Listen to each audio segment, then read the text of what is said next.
This quick breakdown is brought to you by Real Estate Rank IQ.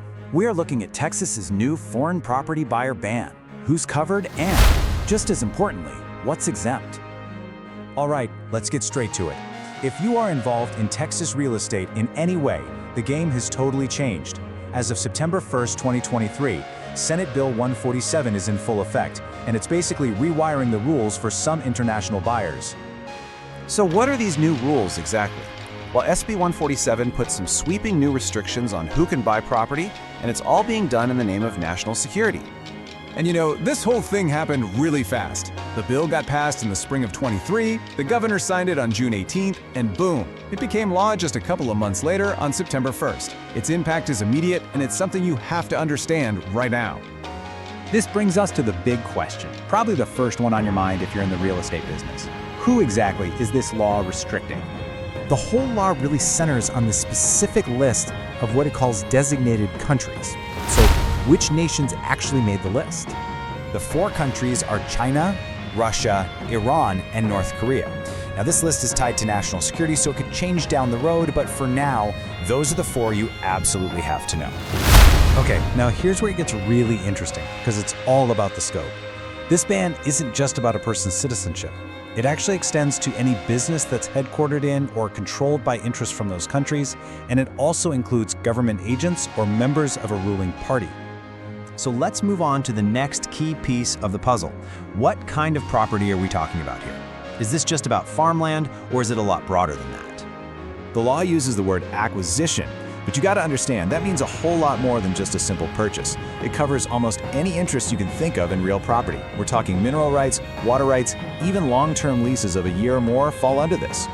And this right here really shows you how far the law reaches. It is not just about agricultural land. It applies across the board: residential, commercial, industrial, and agricultural properties. So yeah, this is hitting pretty much every sector of the market. Okay, so the ban is broad. We get that. But it's not absolute.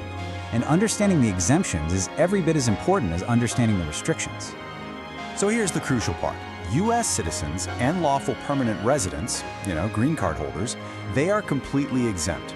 Short-term leases, anything under a year, are also fine.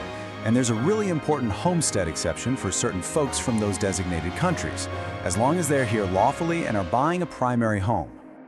Knowing the rules is one thing, right? But what happens if you break them? Well, the consequences are severe, and we're already seeing the impact on the market.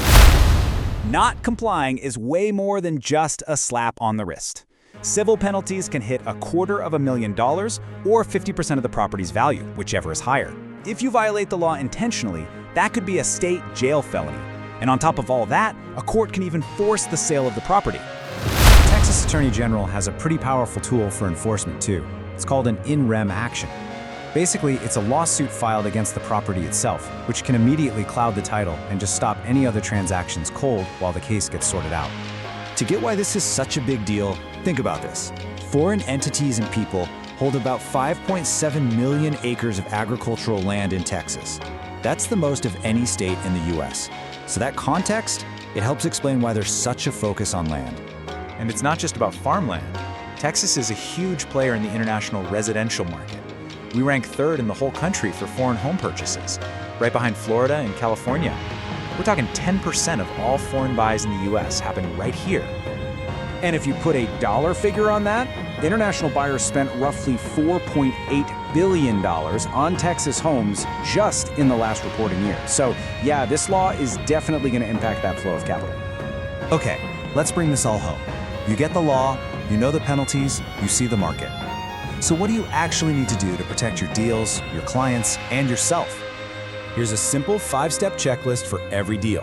First, you've got to identify every single party and their citizenship status. Second, classify the exact property interest being transferred. Third, confirm if any of those exemptions apply. This next one is critical. For any business, you have to document the ownership and control structure. And finally, just always be aware of the enforcement risks.